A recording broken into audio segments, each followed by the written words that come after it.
Now that we took a look at the media file manager and the project window, let's take a look at the interface.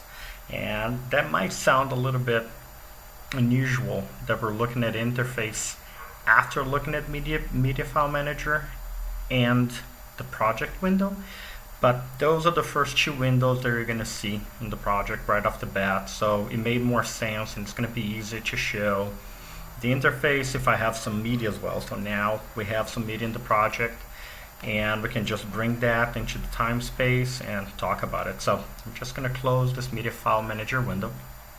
What we have here is the first screen that you're going to see, which is the TimeSpace, which is basically what SGO calls a timeline. And as you can see, you don't have any specifically markings for video track or audio tracks. The timeline, it's basically infinite on the vertical here, and you can do a lot of nesting with clips and everything else, which we're going to take a look at in a little bit as well. So it has, as they say, it has a lot of chance for you to do work not only the X and Y space, so on the horizontal and vertical, but also on the Z space. So since you can keep doing groups, you have some depth as well to where you're going to be putting your clips. Right here on the right side, you have the way to change the size of the clips that you're going to be seeing, so we're going to talk a little bit of that. And what we have is this white bar which indicates the beginning of the real time code, which you can see right here on the dashboard. So I can type 01000000, change it here, and you're going to see that this changed to 1 hour, and it was on the hour 0. And we have this playhead bar, which is really interesting because, as you can see, it's basically completely free for you to move it around. And why is that? Because it can define the range of what you're going to be seeing on your timeline. We're going to see that in a little bit, but you can change the range from bottom to top, so you can see less clips or more clips, and you can actually move it up and down as well if you want to concentrate a specific layer. So we're going to talk about that. So as I said, this is the TimeSpace, and we also have here the dashboard. And here is where you're going to see the project window again and the media window, the one that we had open.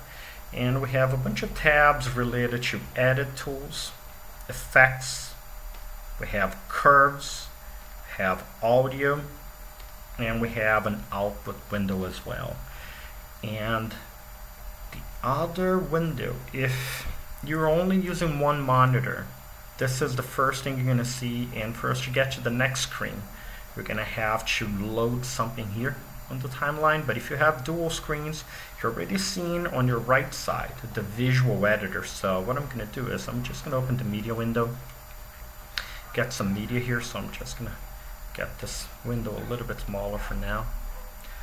What I'm going to do is just select a point here. You see that I'm clicking, and it gives you this cursor. So if I double click on a clip, the endpoint of that clip is going to match that cursor. So now that I have a clip in, I'm going to close this window, and this clip is a lot longer than the zoom that I have here on my timeline. So what I'm going to do is I'm going to press Control and / on the numeric keypad to select this item real quick, but I can of course just click on it and it's selected. Then I'm going to do Control numeric pad Enter, and this is going to fit on the screen.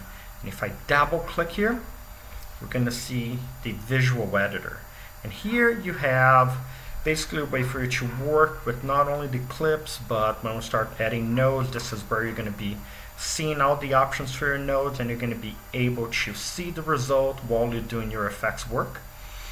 And we also have tools here like the scopes that you can turn on and off, and you can change the type of scope as well. And you also have a snapshot, which is basically the way they're going to be doing compares and changing angles for wipes and things like that while you're doing a compare. And we have also another keyframe graph right here that you can do curves work and things like that. And we also have a storyboard, which is when we have some clips on the timeline We're going to be able to see these clips right here, and it has a lot of options in terms of how you move around, and you can select 2 different heads for you to be able to copy and paste grades from a shot to another and things like that. So I'm just going to close this here. And yeah, that's it. So visual editor, and we have TimeSpace along with the dashboard. And here in the middle, you can see basically an action bar with a lot of stuff related to shuttle, to marks in and out, to align, to back clips, and everything else. And we'll talk about that in a little bit later. So that's it. So this is basically interface, media window, project window.